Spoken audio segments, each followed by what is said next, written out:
Lockdown से पहले गीता के घर का नजारा कुछ ऐसा था कि रोहन ऑफिस जाता था और शिविन स्कूल। जिनके घर से जाने के बाद गीता काम खत्म करके बाकी समय आराम करती थी। लेकिन लॉकडाउन के बाद ऑफिस और स्कूल घर में ही खुल गए और इससे गीता का हाल वो तो आपको देखने में ही मजा आएगा। शिविन, ओ शिविन, महाराज उठने के लिए क्या 21 तोपों के सलामी लेंगे? अरे बिस्तर से बाहर निकल, ऑनलाइन क्लास स्टार्ट होने वाली है। अरे तुम भी हद करती हो, स्पीकर की तरह चिल्लाने की क्या जरूरत है? दिख नहीं रहा मेरी कॉन्फ्रेंस चल रही है। अब कैमरा और स्पीकर ऑन कर रहा हूँ, मुझे कोई शोर नहीं चाहिए। इस पर जैसे ही रोहन लैपटॉप का कैमरा और स्पीकर ऑन करता है तभी कुकर की सीटी बजती है। करा लो अब इसे चुप। लॉकडाउन नहीं हुआ, मेरी मौत का फरमान जारी हो गया। दोनों बाप बेटे ने नाक में दम किया हुआ है। ऐसा बोलकर गीता वहां से शिविन के कमरे में पहुंच जाती है, जहां शिविन अभी भी सो रहा होता है। ओ आलसी, अब अगर 5 मिनट में नहीं उठाना तो आज तेरा गेम और यूट्यूब कैंसिल। माँ की बात सुनकर शिविन बिना 1 मिनट गंवाए उठ खड़ा होता है। उठ गया उठ गया, अभी नहाकर भी आता हूँ। ये नाटक कहीं और, मुंह पर गीला कपड़ा मार और पढ़ने बैठ। शिविन की ऑनलाइन क्लास स्टार्ट हो जाती है, जिस पर गीता उसे वहां बिठाकर रसोई में चली जाती है।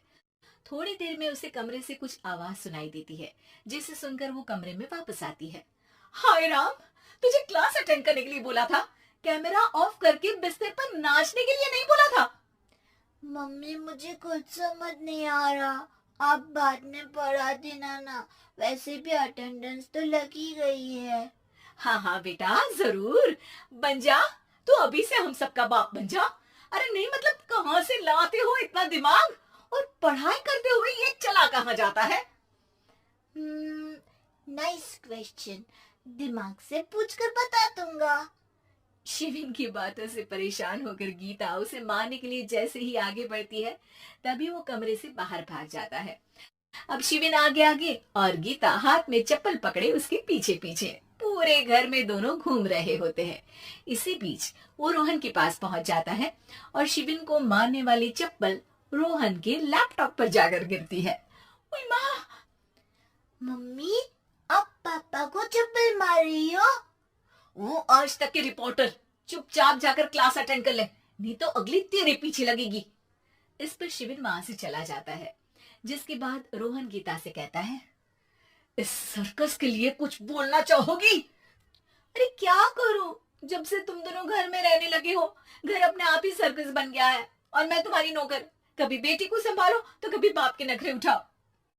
इन्हीं सब उथल पुथल में दिन बीतते रहते हैं, जिसमें हर रोज घर के अंदर कुछ नया सियप्पा खड़ा मिलता है, जो ज्यादातर शिविन और रोहन के ऑनलाइन स्कूल और ऑफिस से रिलेटेड ही होता है। एक सुबह, शिविन चलो उठ, आज की क्लास जल्दी है। कैमरा ऑफ करके आप अटेंड कर लो। अरे ऐसे छित्तर पड़ेंगे दादी नानी सब एक साथ याद आ जाएगी। गीता की लाख मशक्कतों के बाद क्लास तो खत्म हो जाती है, लेकिन उसके बाद शिविन फोन इस्तेमाल करते हुए इंस्टाग्राम रील बनाने लगता है। रसोड़े में कौन था? तुम थी, मैं थी, कौन था? कौन था? हाँ, मैं गरीब हूँ, मैं गरीब हूँ। अरे ओ गरीब के बेटे, आजा मैं बनाती हूँ तुझे गरीब। मैं बताती हूँ रसोड़े में कौन था। पढ़ाई करने बोलो तो इनकी माँ मर जाती है और ये पागलपंतियां जितनी मर्जी करा लो। गीता शिविन को डांट रही होती है, तभी रोहन बीच में बोल पड़ता है। अरे बच्चा ही तो है, इतना गुस्सा क्यों कर रही हो? बेटे का साथ देने की इसी एक कोशिश में अब शिविन के साथ साथ रोहन भी गीता के गुस्से की सूली पर चढ़ जाता है।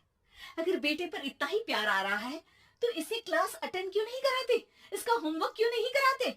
उस समय तो बहुत जल्दी मीटिंग आ जाती है, वो काम मैं करूं और यहाँ इस बेफिजूली की चीज में तरफदारी करके बन जाओ महान।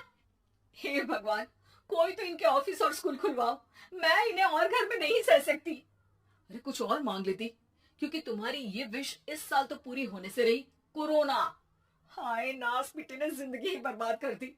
खाए कोई पचाए कोई, कल मुझे चुन चुन कर सबको मेरी बद्दुआ लगेगी। उन्होंने दुनिया का और इन बाप बेटे दोनों ने मेरा जीना मुश्किल कर दिया। गीता वहां से चली जाती है, जिसके बाद रोहन शिविन से कहता है, अरे तुम्हारी मम्मी इतनी भड़की हुई क्यों है? आपकी वजह से पूरा समय घर में रहते हो और उस पर कोई काम कराने की जगह बस ऑर्डर देते रहते हो। अच्छा बेटे, सारा इल्जाम मुझ पर, पूरा दिन तो वो तुम पर ही चिल्लाती है। हाँ, मतलब दोनों का 50-50 है, कुछ करना पड़ेगा। वो कहते ना, make the best out of worst. I have an idea. वैसे तुम्हारी माँ सही कहती है, बहुत जुबान चलाने लगे हो, कम बोला करो। अगली सुबह रोहन और शिविन अपनी गलती को सुधारने के लिए गीता के उठने से पहले घर का आधा काम खत्म कर देते हैं, जिसे देखकर गीता खुश हो जाती है और फिर बाकी बचा काम वो तीनों मिलकर पूरा कर लेते हैं। जिसके बाद अब वो सब मिल बांट कर हर काम में एक दूसरे की मदद करते हुए लॉकडाउन का